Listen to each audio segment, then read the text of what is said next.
Hello and welcome to another podcast episode of Anthony's Animation Talk.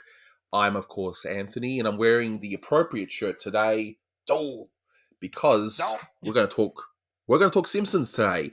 I've been doing Looney Tunes pretty much all the time, and I figure, it's Anthony's Animation Talk. It's not the Looney Tunes talk. It's also, Simpsons animation, apparently. But with me today to discuss all things Simpsons is my good friend Manny Cruz, who is insanely Simpson-esque, probably more so than me. So say hi. Hello there, residents of the world, in particular Springfield. And unfortunately, I didn't get the memo for the for the Simpsons related shirt. I mean, I guess if we do another episode, we'll be talking about Dragon Ball Super. But I'm ready to talk about the Simpsons, arguably my favorite TV show of all time. And I've been as Anthony and I have been talking, whatever, and realizing that we are soulmates because we can't go 5 seconds without quoting the show. That's exactly right. And I'm sure you'll hear lots of quotes throughout this episode. And this is just going to be a laid back chat about the Simpsons. What it means to us. How we got into it, and But later on, if you guys are enjoying yourselves, listening to us chat away about it. We might even do a series based on, Simpsons going by year, episode, whatever, because no one else on the internet has ever done it, because we all know Completely that, right? original. Yeah. Completely original. Maybe we even call ourselves Four Finger Discount because no one's used that name in any podcast ever, right? Sounds pretty. Well, you might say that we are talking Simpsons, possibly, but just I don't know. We'll figure out a name eventually. Yeah. Yeah, I'm sure we will because no one's used those names clearly. But no, this will be just a little side thing we're going to do for the channel. It'll be both in podcast form and on YouTube, assuming that they don't take my channel down again. I'm Ugh. just a little bit iffy about it. But look, I thought, you know what? I could just sit here and mope and be angry about it, or we can just talk Simpsons. Mm-hmm. Instead of being Mo, let's be Ned Flanders and just be optimistic and happy, right? Oakley dokley. It's I like mean, it's crazy. It's like the brain signal, the synapses, whatever. I'm not a scientist, but it's just like I can't or you a can't help it. scientician. It's just a scientician, yes. It's just like my brain has been embiggened with all these cromulent sayings over the years, and it's just instantly, it's just a quote comes in my head or a reference, or it's just, it's I don't know if it's a disease or a blessing and a curse. Well, if it's a disease, it's one I'm enjoying suffering. I will say that. I thought we could start off with just talking about which sayings we tend to use the most in our day to day lives. Because there's always got to be that one saying that we always use. Ooh. We'll sort of, I reckon, go one by one. We can maybe see if the other uses it. So I'll start off by saying every time I'm stuck in traffic, and I'm talking like big traffic here. Of course, I don't beat the horn because we're actually polite in Australia. Not really, but Yeah, not anyway. here in the U.S. But whenever there's someone in the car, sometimes more, maybe if I'm on my own in my brain, I'll just say, come on, I got a body in the trunk. You know what that's um. from, right? Oh, again, it's like the certain times, like the image comes in my head, but I'm trying to remember this specific The episode. Rancho Relaxo, the greatest. It's you know what it is. It's again, I haven't seen season 3 in particular. Rancho, I'm guessing that's season 3, right? Rancho Relaxo, or Yeah, am I thinking of a different one? it's about there. It's about there. Well, When when we when probably Marge goes crazy, right? yeah, and she just makes a car cover the whole bridge, and then Yes. and, and he's like, "Hey, I can get some rays." He's on the top of the school Yeah. bus, and Auto it's just so man. many great episodes. Oh yeah. Oh no, man! So what saying do you use in the day to day life? Um, well, that there's so many to think of. I mean, going with what you're saying about driving. I mean, there's a few others like, um, sometimes when somebody does something, I'll say thank you. Obviously, I'm gracious, whatever. But for some reason, every sometimes when I say thank you, I can't say just hey, thank you, hey, thank you, Anthony, for this. I'll say thank you, and I'm thinking of in particular Selma's Choice from season 4 when they're watching the will of Marge's aunt. This raise your hand, or he's like, does anybody here want to see the rest? Want me to fast forward the rest of the video? Everybody raises their hand. Thank you, Yep. and I think of that Thank you. particular intonation. There's that. Um, my brother and I, that I'll talk a little bit more about him too, because he's related to my Simpsons story. Um, we if I say something wrong or whatever, I'll just say my mistake, and that's from I think Trios of Horror 2, John Yeah. Smith, 1882. Me My too. mistake.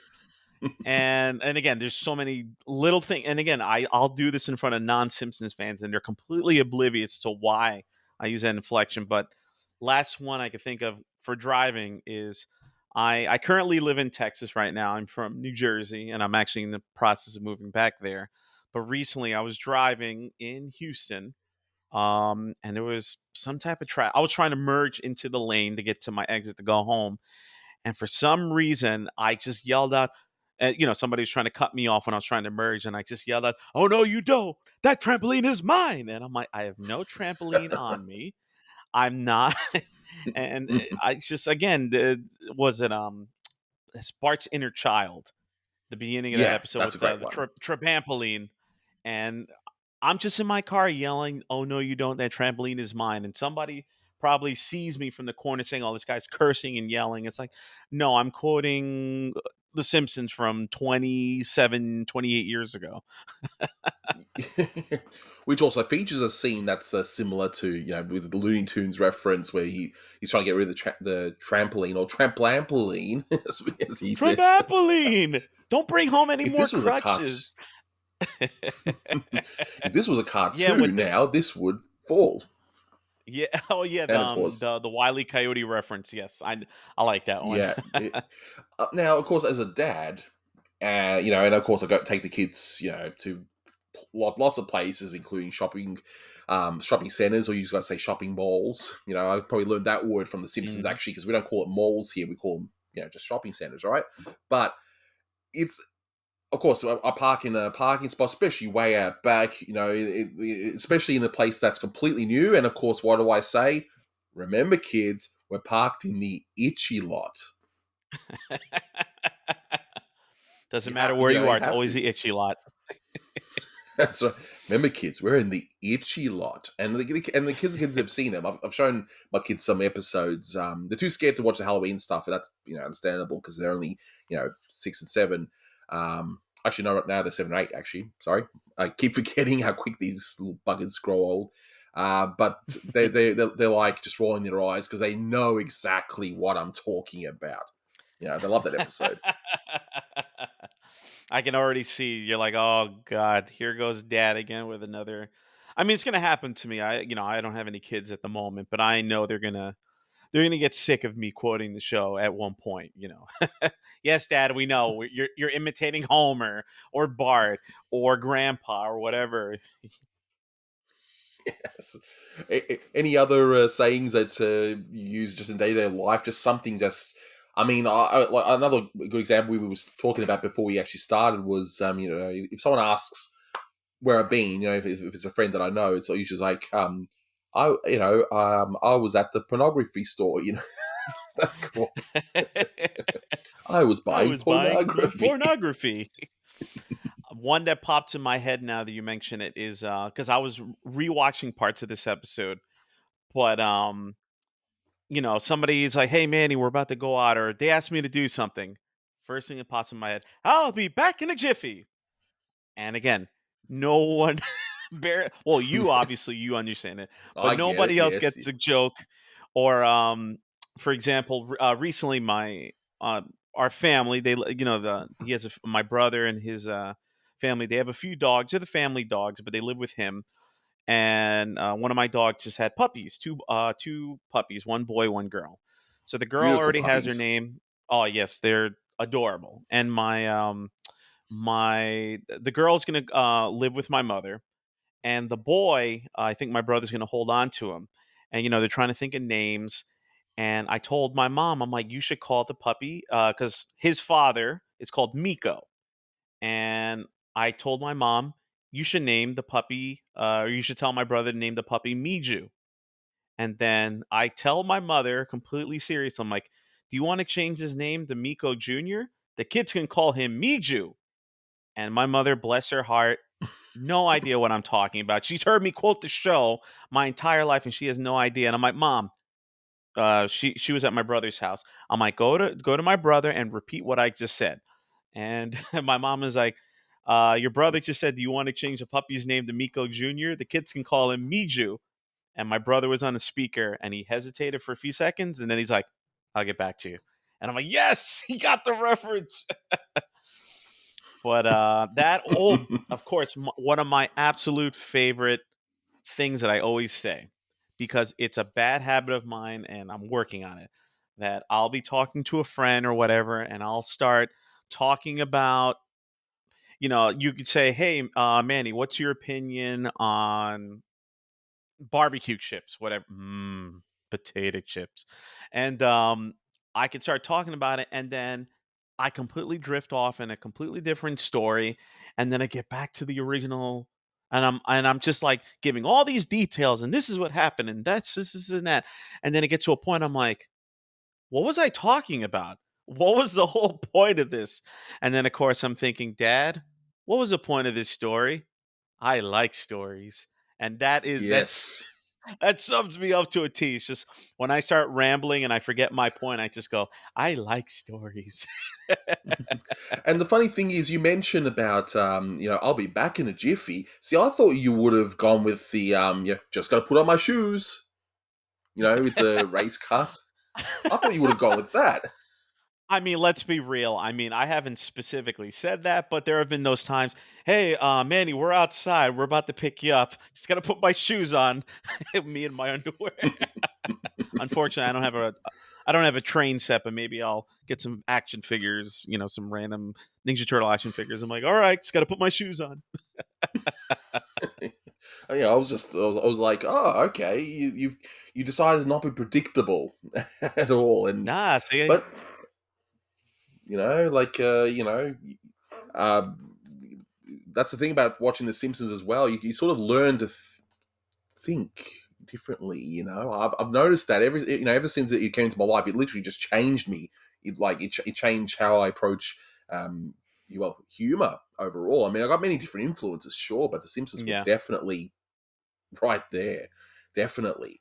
I mean, how would you say The Simpsons influenced you, changed your life overall?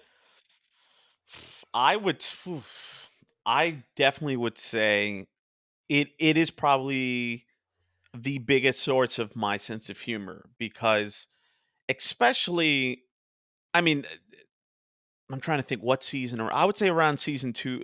I would say three, four. Around the time Al Jean and Mike Reese came as showrunners, that they were just so heavy on referencing movies, on referencing TV shows, other aspects of pop culture. And again, something I love, we both love Looney Tunes.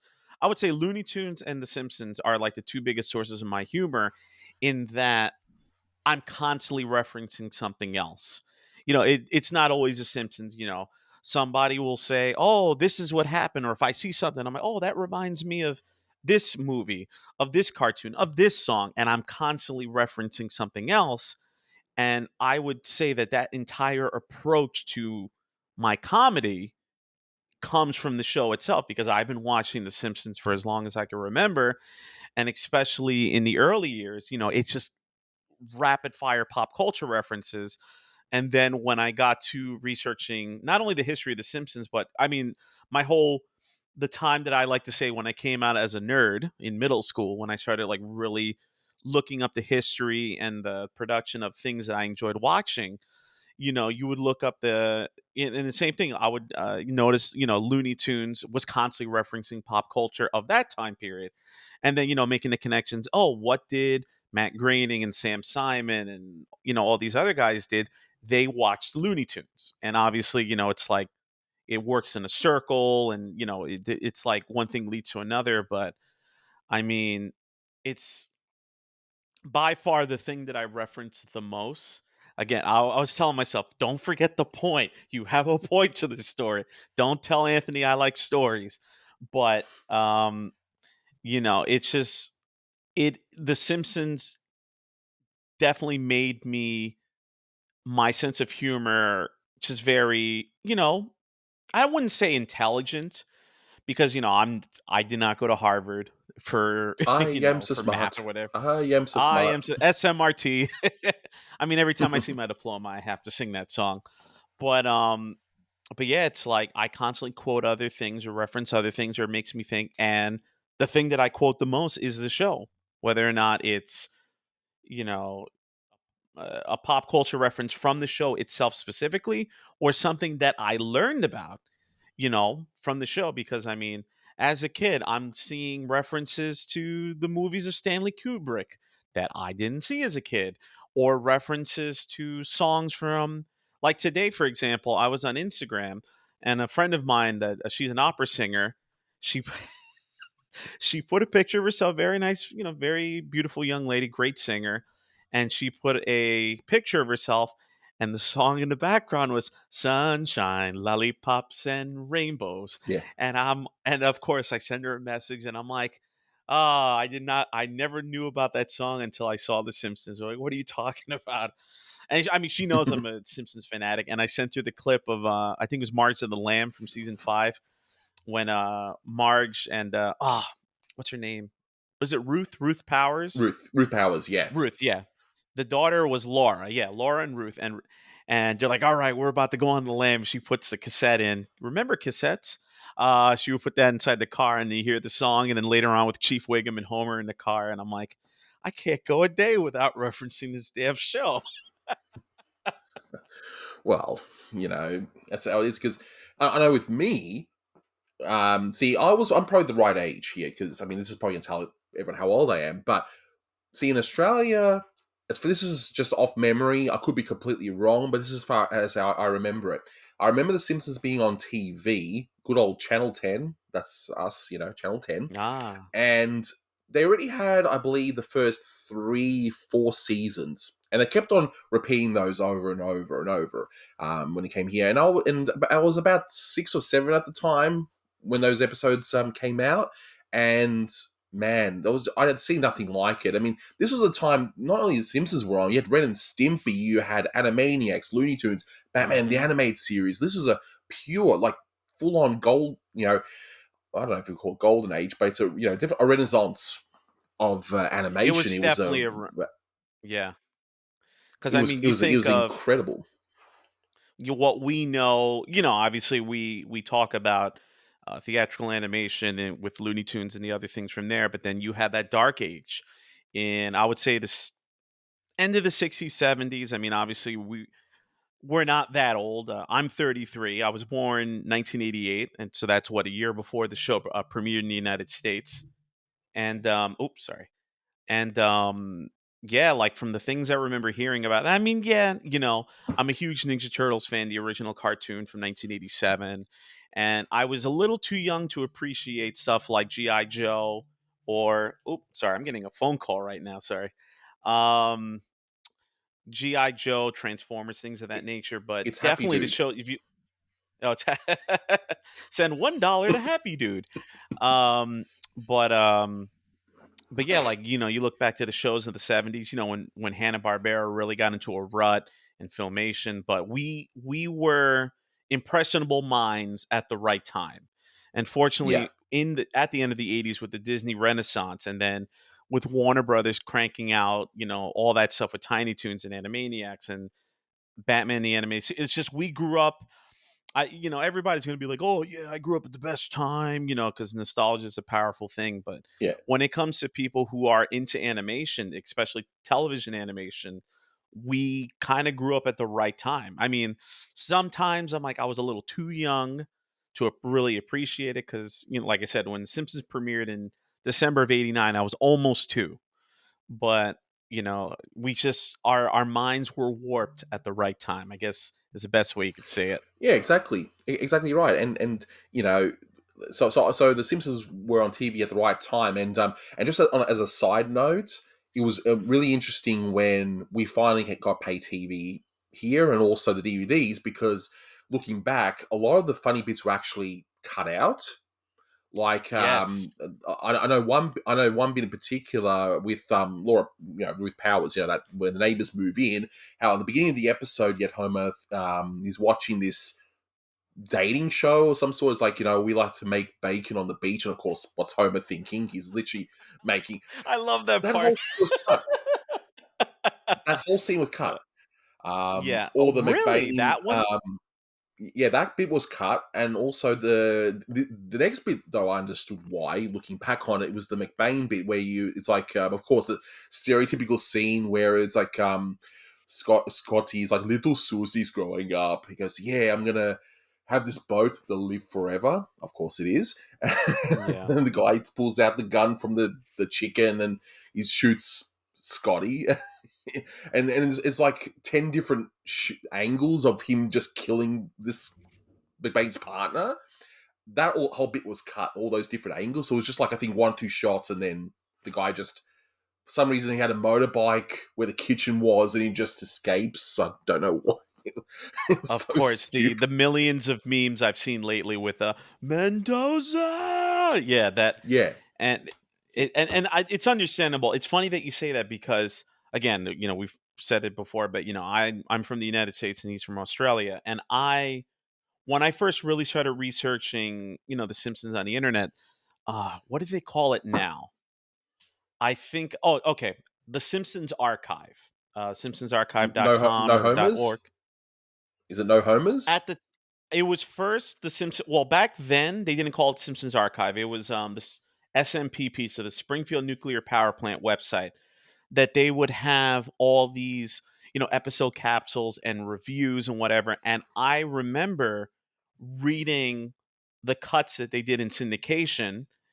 And same thing, when I bought the DVDs, there were certain scenes that I never saw before, not because of content, but because of commercials. Because a lot of these episodes, I would see them in syndication on Fox 5, Channel 5, one of the flagship Fox stations in New York City. And like, for example, in Marge versus the Monorail, the part where they start assembling the monorail and Barney's like the foreman or the supervisor and it collapses. I never saw that scene until I got the Hi, DVD. Homer. Hi, Homer. And but there were other parts that I remember reading that in in the UK, I think Sky Channel, whatever they call it in England, that there were Sky parts that UK, yeah. Sky UK that I would take for granted, like, oh, because I don't know if they still have it on the website because I haven't been there in a while, but they would have like this part was trimmed for syndication, but this part was cut for content in England. In other parts of the world, probably I read some stuff about like cuts it did in Australia because I know that censorship laws or whatever are different in Australia than the U.S. But then I found out that there were parts that I never saw, and those are always the things that fascinate me, like how I never saw the in what's the episode? I'm usually good at remembering, but the one where Bart fakes getting sick to get out of the test from Miss Krabappel, and he keep pretty much the whole boy cries wolf thing. And I never knew in because the episodes were from 1993, so I was 5, so I probably don't remember seeing it premiered. But when he's pretending, she's like, "Oh, you had this and this, and you had an unfortunate bout of rabies," and he starts twitching and cursing, whatever, and Yeah. I never knew in the original broadcast it was he had Tourette syndrome, and people complained about it, and they asked Fox to change it. And in another episode where I think it was when Homer flukes shutting down, preventing the nuclear power plant from melting down, and and yeah, and it was Milhouse and Bart like says, "I can't hang out with you anymore. My mom doesn't like us. See, look at us. We're both grown ups. We don't have our mom telling us we can't talk anymore." But Bart says, "Bad influence, my ass." And then in the same episode, Mr. Burns, when he realizes the plant's going to melt down, he says, "You could kiss my sorry butt goodbye." And they had to redub the audio in a later airing because, God forbid, Bart says ass when he said even worse things in earlier seasons. So I'm like, that's kind of it's a weird battle that the that the censors picked for that one. It's just like it's kind of Mm, weird. it is, and with me, the show it was also important going through school because this was literally my very first, like, I suppose, water cooler talk show that we had. So every week, when a new episode would be on, we would there'd be a whole group of us before school would start or during lunch, whatever. We would actually sit and talk about this episode, and I guess none of us were really fanatics per se. Well, not all of us anyway at the time, but it was one of those shows that for me, in primary school, or you guys say elementary school, um, where we're like, oh, you remember this funny bit, remember this funny bit, remember this funny bit, and we'll just chat away. And nowadays, what in the 2010s, people would be talking about what Game of Thrones and that sort of stuff, and that. But for me, it was the Simpsons. All 20 whatever episodes that get released, we would watch them and we'd be like, oh, I hope this is not the last episode. I hope they come back the following year. And we're still saying this now, what, 30 Oh something years later, yeah. Now which that's another topic. I have a question for you. So, because the show premiered in December of '89, or some people say the first episode was Bart the Genius, but no, Simpsons Roasting on an Open Fire is the first Yeah, one, that's the December of first. '89. Yeah. Did you, because you said you started seeing it around 90, you said like around 1991 ish, correct? About Or 92. About 92, 92? Okay. roughly. In Yeah. 92, did you see season 1? Or because, 92, 93, for example, it was Mm. already season 4 here in the United States. Did Yeah. you pretty much, did the show premiere in Australia 92, or did it premiere in 89 or 90, That's the let's say? thing. That's the thing. I don't know. Without researching, I'm not sure. I truly think that it was just a whole bunch of episodes at once. That's how I remember it. Now, with season 4, as you said, it would have come out around that time. I think I didn't realize that at the time. The season 4 episodes would have probably premiered as new amongst the other episodes. So I probably thought it was like Mm, one big package. That's as I remember it. And again, okay. memory's a funny thing. I could be completely wrong. What I do know is that we never got the Tracy Ullman show, at least as far as I'm aware. I don't think we had it here, and if we did, it would have been something imported in and played at like 2 a.m. or something. On our TV shows, just like a lot of the American late night shows. I do remember them playing, 1 a.m., 2 a.m. I'll see that in the TV guides. I mean, remember TV guides? Remember those things? Yeah. Reading They're TV back in guides. pog form. So yeah, I had to do you it. know, Remember TV Guide? ah, Sorry. My I phone is going crazy with today. I tell him I'll talk later. well, it's Uh, Happy Duty. He really wants you to be happy. yeah. He really wants he you to be wants he happy. wants that one But no, dollar. and the thing about TV guides is, see, I actually stopped watching free to air television roughly around uh, probably early 2000s when reality TV started really, really taking over a lot of the stuff, which Ugh. I despise. I don't like reality TV. If you guys like it, that are listening, whatever, you can like it, but me, I can't stand them for many reasons. That'll probably be another whole podcast episode. I could just go on and on and on about it. But before then, I would, yeah, every week look at the TV guide and see what's on. And then once it became apparent that there was nothing good on except The Simpsons, you know, just gave up. So, and the point of my story, yeah, as we all know, I like stories too. I'm sure you like stories as well, don't you? But It's funny that you say that about how. Oh, I mean, yeah, same thing. I hate reality TV, and I grew up with cable. I Besides The Simpsons, like I watched Nickelodeon religiously as a child. But around the time I yep, was in same middle here. school, high school, in the early to mid 2000s, I stopped watching TV. Really, the only show that I cared about, and I still do. It's my second favorite show of all time. I'm a huge fan of Avatar: The Last Airbender, and I also tag in The Legend of Korra. I love the universe and everything, and that's pretty much the only thing that I was watching at the time. But it's funny that you say like, yeah, I'll watch The Simpsons now with my kids, and same thing down the road. If I have children, I'm going to do the same. But we were, I mean, maybe you remember it because you're a little bit older than I am. He's ancient. We have to send him to the, was it the retirement castle? You can hang out with Jasper and and and the guy who sings the old Of gray course, mare. and Grandpa's greatest quote, I was born in 19, like, I got to tell you, right, I was born in 19 Dickety 5. We had to say Dickety because the Kaiser took away the, What are you cackling at, uh, fatty?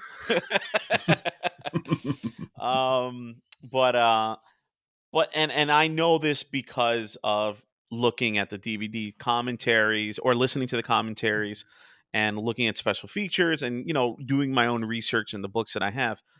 But we I mean, I definitely know for me, but we and again, if I'm wrong, correct me, but we didn't really feel the effects of how controversial the show was because from articles and yeah, because was it the show really started blowing up in popularity in 1990, 1991. I was too young to remember that, but yeah, even I everybody, was, yeah. looking at the articles of like kids wearing Bart Simpson shirts and parents freaking out. The closest I could relate to that was a little, again, I was a little too young to understand it at the time, but when Beavis and Butthead came out in 93, 94, but especially when South Park came out, because in South Park, Oh, yes. I was a fourth grader in '97 when it premiered, and I had a South Park shirt. And it's funny, I only saw the first season, and I'm like, this show's not going to last. Again, how wrong I was. I like South Park, but I always tell people South Park and Family Guy. I'll give credit. South Park is more consistent, way more consistent than Family Guy, and to an extent, The Simpsons. But any quality top tier episode of The Simpsons, regardless of where you place the seasons, I mean, you have your opinions, I have mine. But any top tier episode of The Simpsons, in my opinion, is funnier than any South Park or Family Guy episode. And back to the point I Hmm. was saying, obviously The Simpsons begat Beavis and Butthead, which begat South Park, which begat Family Guy. And I really wish I was old enough to understand why was this such a big deal? Why was this so inappropriate? Or because I mean, you watch, the episodes from the '90s, and it's like by today's standards, excuse me, it's pretty tame. Yeah, there's an occasional, blue joke or this and that, but it's like compared to what you see now with like stuff again like South Park or stuff like Rick and Morty, it's like it's nothing. Oh, I'm like, exactly what's the right. big deal? And it's just Exactly. I And to wish give we you, were old enough to know that. yeah, well, I can tell you with South Park, especially the movie, because this comes to mind. I remember when the movie came out, which it's I actually think it's brilliant. By the way, the South Park movie, I think it's one of the Oh yeah, greatest it's a things great ever. movie. It's regardless, even if you don't like, I tell people, even if you don't like the show, the movie itself is just spot on. Great songs, and I think they said there was what 300, 400 swear words in it. It was like it's like a Guinness World Record or something in it. But here in Australia, we have our rating system's a little different to yours. We have PG, so parental guidance. Then we have M, which is mature, which I think is the Okay. equivalent to your PG-13. I think that's the equivalent, M and PG-13. I think Yeah, that's about roughly the same. originally, because again, this is stuff I know from reading Yeah. Wikipedia at 2 in the morning when I can't sleep.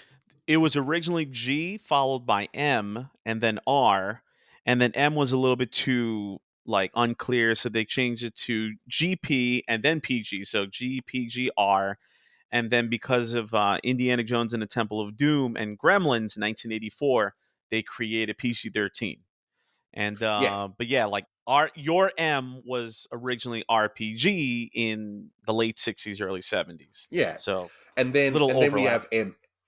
have MA, which is the equivalent of your R rating, and then RR rating is equivalent to your X rating. That's what I've learned, which is really weird. it's but anyway, South Well, Park. yeah. South Park really, if you look at it, should be RR rating and your X rating. Let's not kid ourselves.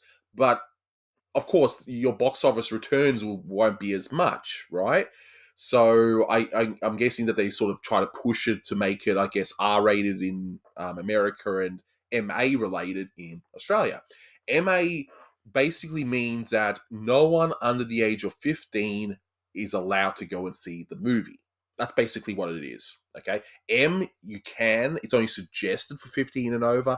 MA, you must be 15 and over. And because of the controversy the movie was happening then, they were really enforcing it to the point where they were having security guards and everything outside cinemas to make sure only over 15s were seeing it. So this is my Wow. first thing, and I'm thinking, gee, if they're like this for this movie, I remember reading with The Simpsons, just wearing a Bart Simpson T-shirt, you could get into trouble. But thinking back, I don't remember much controversy. I think there was maybe one or two things about Ren and Stimpy being too gross or something, but South Park was the first time that I ever truly saw full on controversy. Same But here. Yeah. And I definitely. mean, I So, love Ren and Stimpy as well, but, oh yes, like, now and one I day rewatch and look, oh, sorry. Yeah, yeah, that, like, I love the show, but, like, now there's parts I'm like, yeah, I can see why people were complaining about it, especially in 1991." And, now it's, that and the other 2 Nicktoons are gonna celebrate their 30th, my god, 30 years in August. But yeah, like, I definitely rewatched Ren and Stimpy, and I'm like, "Ooh," I mean, yeah. I'm thinking, I was like, if I have kids, I'm like, I think I might show this to them, but I'll be like, might have to explain a thing or 2." show them the Christmas episode, the Stimpy's first fart. That is one of the most brilliant things I've ever seen in Christmas related, and the reason that works, I don't want to diverge too much because this is a Simpsons thing, of course, and I will loop it back to the Simpsons. Just watch me. I like that Stimpy's first fart episode was that it was a childish idea. Stimpy farts and he misses his fart, and he's depressed and everything. But it's so funny because of how straight the whole thing is played. Like it's just played so seriously. And as a kid, I didn't find it as funny, but as an adult watching it, I think it's absolutely hysterical. Which is ironic because you think as a kid I'd find it funny because he farted and his butt deflates and butt cheeks. But to bring it back, it's interesting how you had Ren and Stimpy, you had Simpsons, and all these cartoon come around the same time, and how Ren and Stimpy just fizzled out so quickly. It was like a real bright spark, and then it just disappeared. Whereas the Simpsons kept on going, and it kept on reinventing itself. And some would say for the worse eventually, but that's of course a different discussion. But at least for 10 years, give or take, they had different showrunners, different approaches, and that sort of thing. And he kept on Yeah. being feeling fresh after all these years. And I do like, and this brings it back to Simpsons. I like the two times that the Simpsons referenced Ren and Stimpy. I don't know if you recall. The first one being in the One of the them Bigger popped in Brother my head. episode, It's yeah. the Bigger Brother episode where they're watching it, and he had Dan Castaneda doing both Ren and Stimpy, and it sounded so good. Like Mhm. it was just and the animation in it. I'm thinking, well, if they were having problems with John Kay delivering on time, why don't they get the Simpsons animators? They seem to know what they're doing. And of course, the Mhm. second one is the where where Abe Simpson's the writer of Itchy and Scratchy, and at the animation awards show, and it's like, oh, Ren and Stimpy, and just clip not done yet, which I didn't understand until I was later. So, see, I told you I'd bring it Same back. here. Yeah. Told you I'd bring it back to The Simpsons. I told you. So let's maybe talk about just one or two of our favorite episodes. You want to go first? Like, which is the one episode? Like, let's just say you're on a desert island. You somehow have a functioning TV and thumbstick with one or two episodes that you could watch over and over again. Somehow it works. Just go with it. Which episodes would be on that thumbstick? You said 2 or 1? I We'll mean, say how we'll, big we'll is a say we'll hard say two. Because there's so many episodes. I think two would be uh, more fair. this is so difficult. I mean, this is not like, "Oh, yeah, pick your favorite child," or whatever. It's like, no, there's hundreds of children that I love in this show. I mean, one probably that comes to mind. And it's funny because I always thought it was hilarious, but now as an adult, not only there's a bunch of pop culture references that I didn't understand until recently that I appreciate.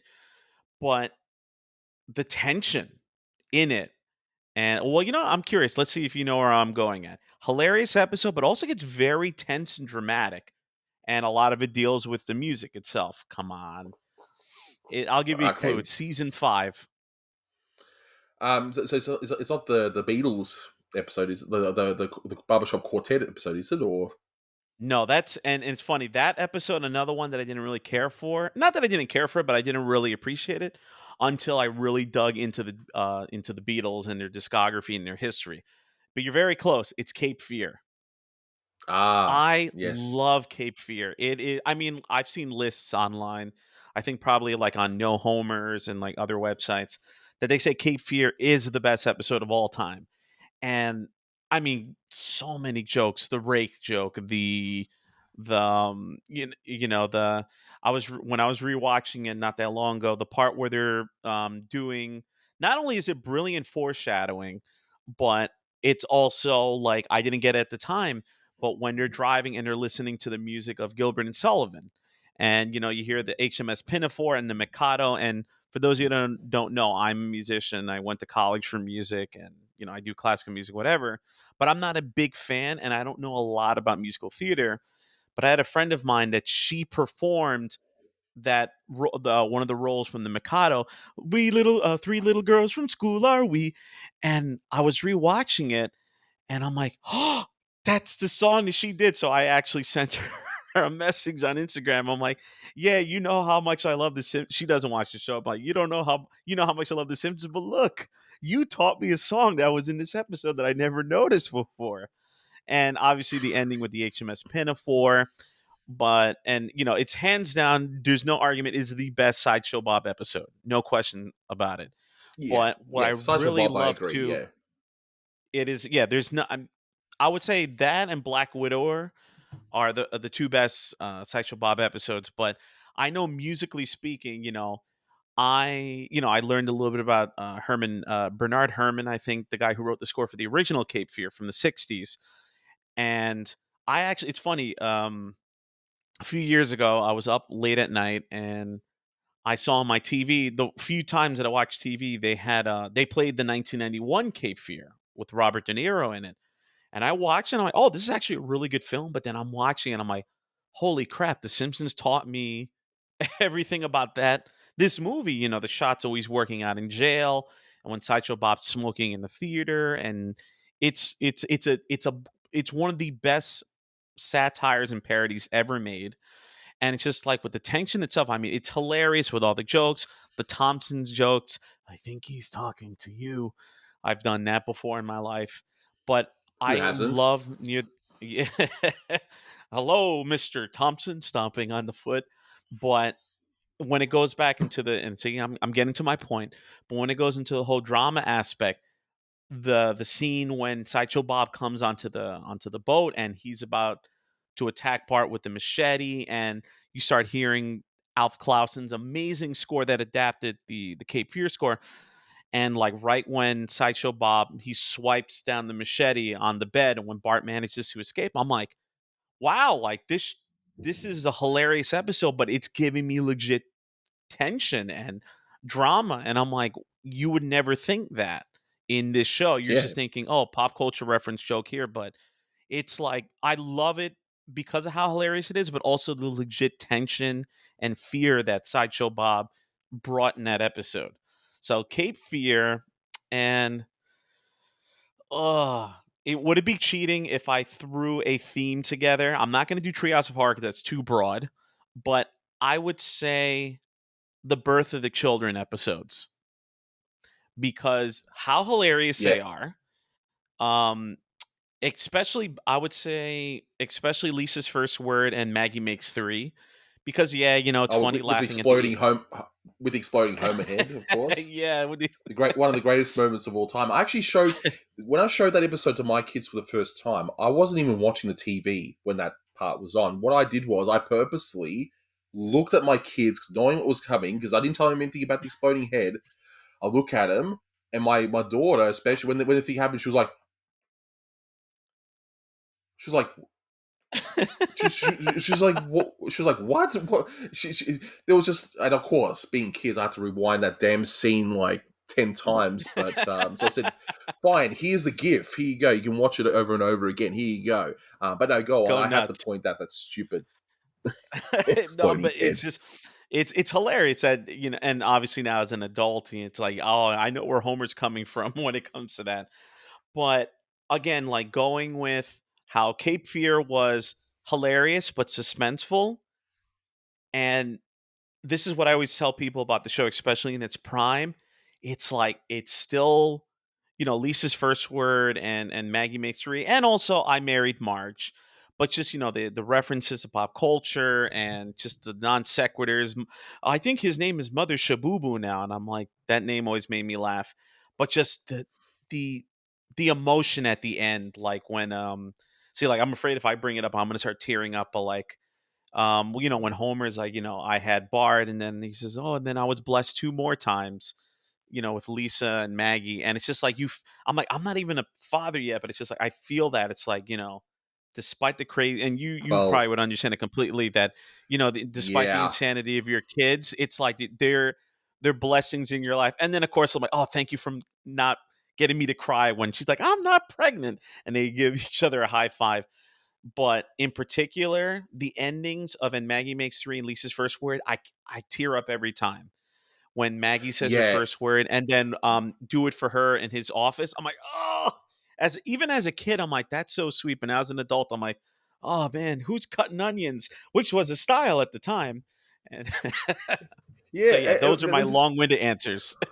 But I will say this. I mean, while this is not one of my two, this is probably a runner-up. With the Mr. Bergstrom episode. Watching it recently, and of course having a daughter. I'm thinking, my goodness, this is like so emotionally heavy now as a dad. Like watching, she's found someone special in life. I'm thinking, no, make sure you are the Mr. Bergstrom in her life, not a Homer on that episode. You know what I mean? Like, Yeah. it's like a reminder. Just wow, so emotionally heavy. It's like you are Lisa Simpson. That note that she reads and that, like that's some powerful stuff. It's crazy. But what's not crazy are my two choices for favorite episodes. I mean, my one, of course, Homer Badman has to be. That's my favorite. Like when Homer's accused of sexual harassment of with Venus de Milo. Yeah. Thank you.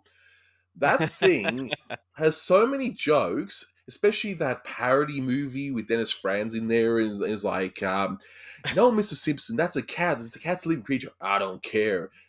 And apparently, in real life, like Dennis Franz is like a real like very nice guy, one of the biggest sweethearts. And in the commentary, I think they even mentioned that they felt guilty about getting him to play such an absolute sleaze version of Homer. It's just absolutely ridiculous, and just so many stupid jokes. The Mission Impossible type gag with Homer getting the candy and the drink, and there's See a you in big hell, candy explosion. boy. Or the lips with a thousand, the lips with 1,000 uses. Okay, name one. A humor substitute for your own lips. Keep going. Oh, I'm needed in the basement. And it just goes down the stairs, and and that's just in the beginning, and just Homer's insistence of all those pockets on Marge, and even just getting the tickets, like, what advantages does this have, say, over a train? And he's got a monocle, and he's like Count Homer, and that episode does it for me every single time, like from start to finish. He goes, and where are the hookers? Out back. Oops, Oops. that's right. Oh. And in terms of another funny, that was absolute classic. But another one, it may surprise a lot of people, but it's actually the Michael Jackson episode. Oh, That that's such a and good which is on. episode. See, okay. The thing about Michael Jackson, I'm not going to get into the whole controversy regarding the documentary and why it's not on Disney Plus, okay? Because that's a whole other thing entirely. But Yeah. I've always loved the man's music, and I still do. I think, Mhm. as flawed of a human as he may be, he's definitely one talented musician. There's no question, none. Yes, absolutely. Okay, um, even if you're not a big fan of his songs, at least you can appreciate that there was definitely some talent there. And his range was amazing in terms of singing. But the episode itself, is just hilarious. I mean, it's actually got one of my favorite lines of all time, which is, I can't wear a different color shirt. I'm not popular enough to be different. Like that. Uh, And especially that line, especially when I worked in an office and everything, and you don't, because I hated my job at the time, I didn't really want to draw attention, so I could sort of relate. Like, I'm not really popular here. I don't want to stand out, wear a pink shirt. That's how it was. But also just love the biggest in joke in there, which a lot of people probably don't even realize even today, is that Michael Jackson did his did the speaking role, but they had an imitator do the actual singing, Kip which I Lennon. I think he did that to play a trick on his brother or something. I think that was the whole idea, something like that. I mean, on the DVD set, there are actually two commentaries, one of which is actually hidden. I don't know why they did it as an Easter egg, but that's how. And this episode was huge. I mean, you probably don't may not remember because you're younger than me, but in the early '90s, man, before the first controversies came out, the first court cases, Michael Jackson was huge. Like, I think people don't realize today, all they remember him for is, Neverland and all that sort of stuff. But Yeah. before that came out, man, like, Michael Jackson was everywhere. Like, he was just as everywhere as The Simpsons was. Like, it was insane. And and thankfully his music was great. Like, I'm no fan of, like, if you look at someone, I don't know, Lady Gaga. Let's take her for example. I think she's talented, even though I don't like her music that much. That's just my opinion, right? See, Yeah. she's huge, but she's still not as huge as what Michael Jackson was. Just to put it into No. perspective. Not at all. Yeah, because it's funny. Because well, but for some others, I teach music, and I had students. I actually made it a rule at one point because, every piece of music I would bring up in class.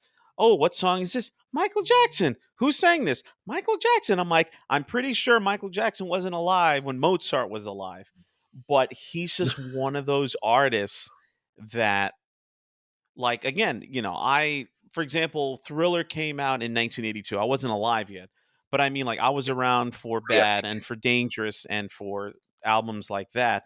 But he's just one of those artists that, when you think of certain people that will always transcend time and space, Michael Jackson's on that list, Frank Sinatra's on that list, Elvis Presley. you get Elvis Presley, exactly, people like that. Everybody's going to know who they are. And the fact that I have little 5-year-olds and 4-year-olds when I was teaching, kindergartners, whatever, that they know Thriller, they know Billie Jean. And I'm like, I wasn't even alive when those albums came out. And the fact, I mean, yeah, I was a few years away.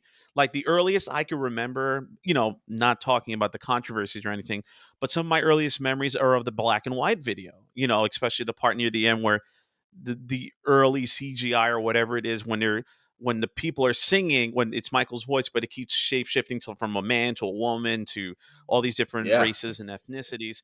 And I do remember seeing that when it was popular.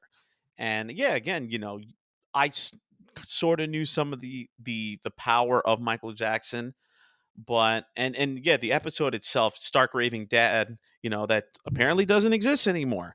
But I mean, it was definitely one of my favorite episodes to watch as well. The final song, Happy Birthday. I actually used to work with someone called Lisa, and I used to play that song for her birthday. And in one of the Michael Jackson albums, like one of the re-releases, they have Michael actually singing Happy Birthday, Lisa. I don't know if you've ever heard that Oh before. no, So it's you got not. to send it to me. Yeah, but it's so weird because, again, it's a very touchy subject, and obviously Michael Jackson is not the only musician or artist that that has was so acclaimed for their art, but then you find out how flawed and how wretched they are as humans. And with that whole controversy with the episode, it's like there are some brilliant moments, and of course, near the end, hey, my name is Leon Kompowski. I'm a bricklayer from Paterson, New Jersey. I was like, hey, New Jersey reference, Yay, New 25, Jersey, 30 New minutes Jersey. north of where I live. That's But right. it's such a funny Yeah, episode, but it's like yeah. It's for a brilliant. yeah, for a contemporary reference, it got snapped like Thanos did. And Yeah, in some ways is a shame.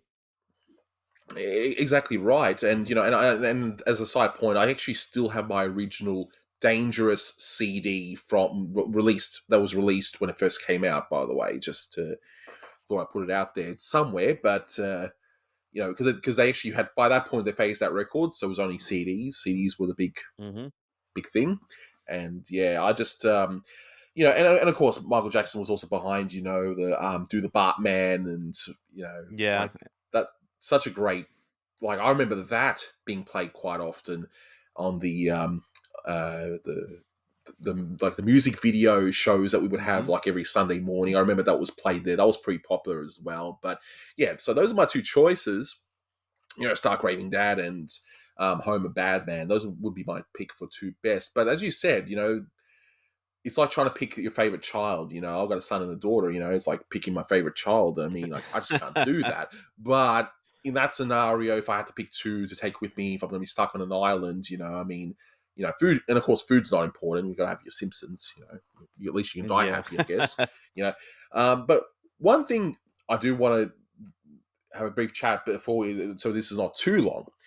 Was there anything you learned from what one major thing you've learned from The Simpsons, like that you might have learned after in school? Like you would first maybe see in The Simpsons, and you sort of got confused about it, so then you learned about it later on. And I'll tell you my example to let you know what I mean. Okay. See, all right. So when Homer gets his triple bypass, okay. See, Hmm. just to put it into perspective, I'm not going to get into any debates. Like people, I'm sure would want to debate over the merits of universal healthcare and all that sort of stuff versus the privatized state in the US. But when I saw that episode, when it was like, oh, it was like $30,000, or now it's $40,000. That's going to cost so much money to get surgery. Which I wonder what the inflation is. I mean, from $90 to now, by the way, I reckon it'd be probably close to 100,000. And now you're going to look it up, aren't you? But so Of you look it course. up, and I'll tell you the story. See, I was Okay. confused because every time I had gone to the doctor and the few times I'd gone to the hospital, no, we didn't pay anything. There was nothing, right? And I knew of people who had surgery. And after that episode, I said, "Oh, you must be rich." And they said, "What do you mean?" "Oh, doesn't it cost $40,000 to get an operation?" I said, "What are you talking about?" Like they were just looking at me crazy. Because I got to put it out there that I have Asperger's, so I can be very focused on a lot of things, and I was like so confused, going, "Wait, hang on a moment, like why are they saying this?" Then the joke doesn't work Hmm. because people don't pay that kind of money. Then afterwards, I find out the kind of dire, awkward state of American healthcare system, which again I won't get into a big discussion on. But Oh, now it's like, and now it's yeah. like, oh, Yeah. $40,000, and now that and what's that worth now? By the way, so from $90 to now, So was it Homer had a heart attack at I think it was $30,000, and then he had another heart uh, attack at 40,000. Ugh, so okay, so that episode came out in 1992. So yeah. if in So it's 40. 1992 I purchased an 40,000, correct? 40,000, and let's be clear, we're talking about American dollars. We're not talking about dollar reduce. Ah, yes, forty But thousand dollar dues. Tobias, it Bias. would be nearly $77,000 in 2021. That is, I mean, again, we could spend a whole podcast about how The Simpsons satired the wonderful healthcare system that this country has, but just wow, that's more than I but anticipated, and it's a ninety one but that's what I percent learned. increase in inflation since 30 years ago, or almost Plus, 30 years ago. plus, and again, not to get into the whole topic of the private healthcare in America, as I understand it, over the years they've just jacked up the prices just cause. So I don't think it'd be 77,000. It'd be probably more like 100 something thousand for heart surgery, at least from what some of my friends have shown me. Anyway, it's just insane. But what have you learned from it? And don't say that you finally learned that Australia had more than 30 years of electricity. By the way, I mean, that's what I was gonna say. I mean, your currency or dollar dues, and bullfrogs or chazwazes and all that. Actually, Why to going call back them to the Chazwazzers? going back to what you were saying before. So Homer's in real quick, Homer's $40,000 heart surgery. I think was Dr. Nick Riviera was charging $129, and I Yeah. just looked it up in the inflation calculator, and that's $247.51. Yeah, I'd rather pay 129 or 247 in whatever year than whatever the amount is Yes. now just for, you know, just to blink and they'll charge you, I don't know, $100 for blinking in the hospital. Now, when it That's comes right. to stuff that I've learned from the show, oh man, it's tough because a lot of the things that come to my mind right now, and thanks for putting me on the spot, are of like things in pop culture that I didn't understand at the time. Like I said, the example with the music of Gilbert and Sullivan, the Mikado being used in that episode of Cape Fear. But I mean, ugh, I guess I know it's kind of a lousy answer, but really, at right now that I could think about it, is because it's I guess it's different in my case because I am an American and a lot of the especially now as an adult, I'll rewatch these episodes and I get the satire that they were making fun of, and it's this is actually sort of related but unrelated, but one of my huge pet peeves is Simpsons predicted this thing. Simpsons predicted that thing. And it's like, guys, the shows have been around since 1989. They were making fun of stuff that happened in the crew that worked in the show were from, born in the 60s or 70s or the 50s. They're making fun of stuff that happened in their time when they were children from before then. And it's just like, I guess, you know what? I think I just got to a point. Yay, thank God. Or thank Jeebus. Sorry, I said that wrong. Save me, Jeebus. Is what the show taught me just how cyclical history is in some ways. Yeah. Because again, especially with you know, when everybody online was saying, and I think it was it might have been Bill Oakley or Josh Weinstein that commented on it, or Mike Reese. I forget which one of the showrunners commented on it. But and I agree, the very tasteless comparisons that people were doing online with the coronavirus with the Osaka flu from Mars and Chains from season Yeah. 3 or season 4, and it's like, yeah, I agree. It was very tasteless. And another part of me is like, as much as it sucks, this is not the first time we've had a pandemic or an airborne disease. And clearly, the last time I checked from science, diseases don't know how to stop at a stop sign and, make way for incoming traffic. That I do like They that joke right don't? there. See, Yeah, I've learned well, something yeah. new. You just explained it to me now. Yeah, I didn't realize that. Well, maybe it works differently in Australia than the U.S. But or yeah, Our germs go I guess clockwise. Oh, Our yeah. Oh, germs go yeah, true, clockwise. yeah. But, yeah, I guess besides the pop culture stuff, like, "Oh, that's from this movie," I figured out later on. It's just how things they say the more things change, the more things remain the same, and, for better for worse, people can argue about, "Oh, the show's been around too long," or, "The show is a product of its time," and, in order to and, for better for worse, it has adapted. It's adapted multiple times. But then again, you see these parallels. Say, oh, this is what happened now, also happened in the 90s, which also happened in the 60s. And it's a great teaching tool, I think, for Hmm. showing this is how things remain the same. Or unfortunately, in some instances, because I love history, I'm a history buff, and I'm a big believer. And it's like those who do not learn from history are doomed to repeat it. Hmm. Yeah, exactly right. And you know, I got that whole Simpsons predicted of the future. I mean, look, it is fascinating somewhat. Just what a fluke it is, like the whole President Trump prediction. Again, we won't get Yeah, into that that. or the Disney That was thing when just they funny. said, "Oh, they're gonna be bought out by Disney." Like those, I was like, "Okay, that was actually pretty funny," and they actually nailed it. But then Yeah. it's just like every little thing is like, "Oh, in this episode there was a," It's like, no, not every, sometimes it's a coincidence and sometimes it's, hey, this has happened before and they were making fun of it in 1998 or 99, just that's how history works. Hmm.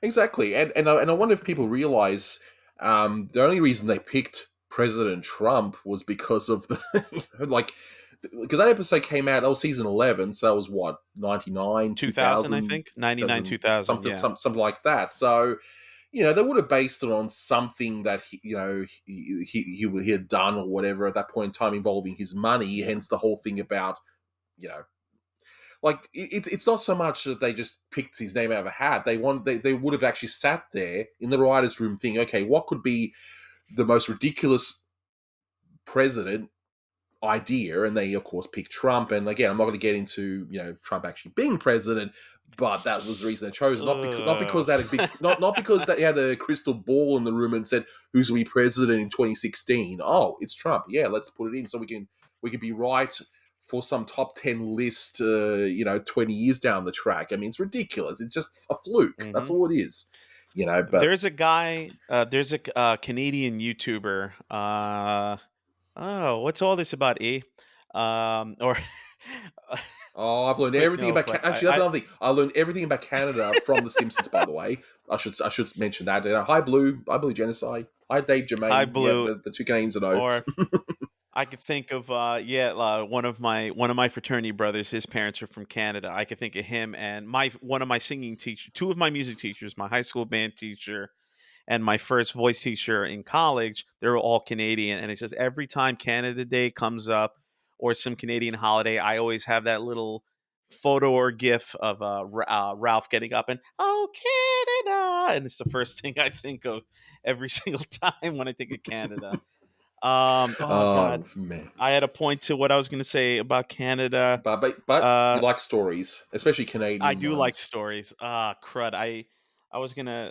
Oh, the Canadian YouTuber. Yes, that's what it was. He actually I think JJ Mix something. I can't pronounce. I don't forgot how to It's reference his Joey name, but Jojo he's also Junior he. Shabadoo. Okay, That's the it's Joey worst name I've Jojo. ever heard. It, Yeah, hey, Joey Jojo. Uh, but he's a huge fan. I think he's like you that he still watches to this day, and he's around our age. I think probably closer to your age.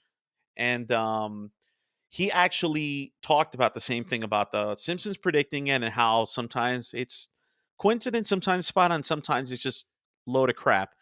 And he actually did bring that up where it was the same thing you said, where they had a reason for putting Trump as the improbable presidential pick for that episode. And then, like, he brought the history of what was going on with his life and the American political scene. I mean, I was a little kid. I don't remember what was going on with, and his Bill bankruptcies as well. Clinton. And exactly. And it's like there was merit to the joke that, Mm. for today's day and age where everything is a GIF or a meme or whatever, or it's, people see something like on Instagram, it's like, oh, that's the truth. And they don't take the time to fully dig into it. And I'm guilty of that too.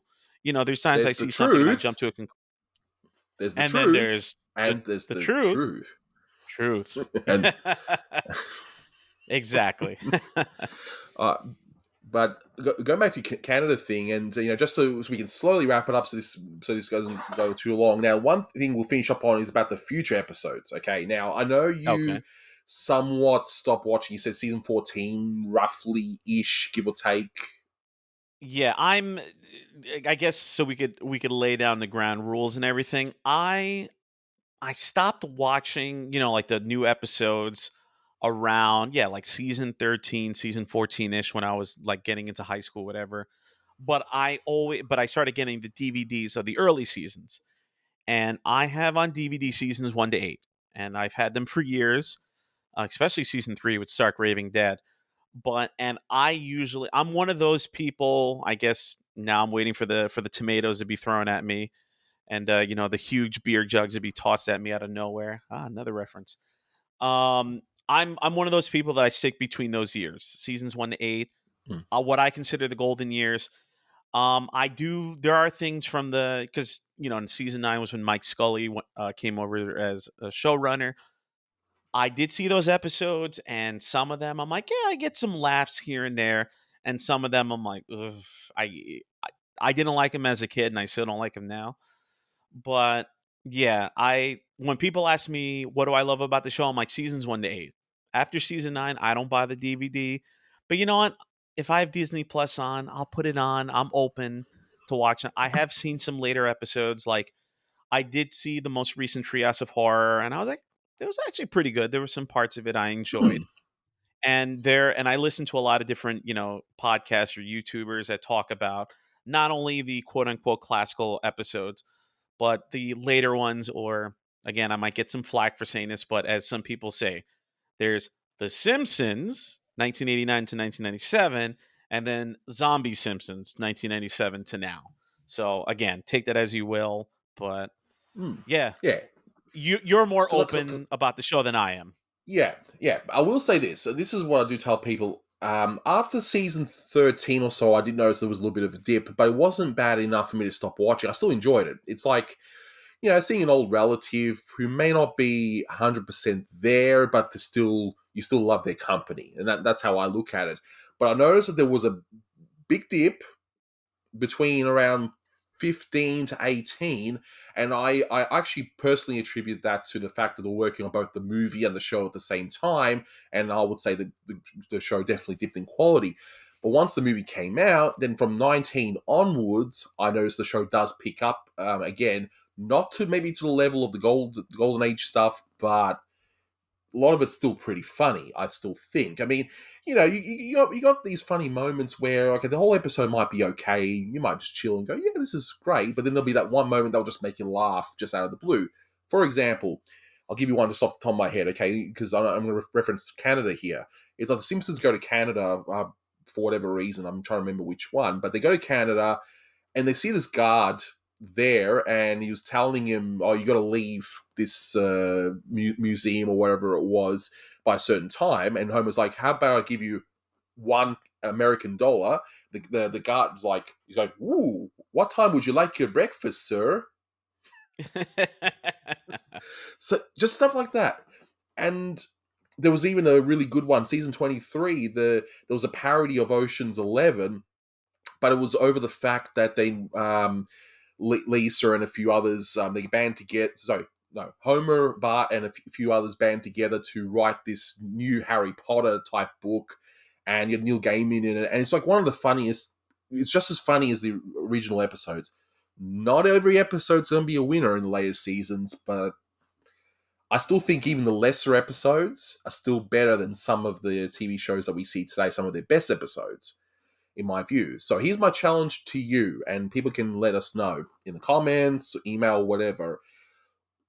What would you say to do a series of videos where in each podcast episode we cover each year? So yes, we're going to cover, of course, the classics, seasons 1 to 8. But then as we get past that, you now as an older person, sorry, old, haha, old, um, you can revisit these with fresh eyes, even the Mike Scully ones, and see maybe were you too harsh on it back then or not.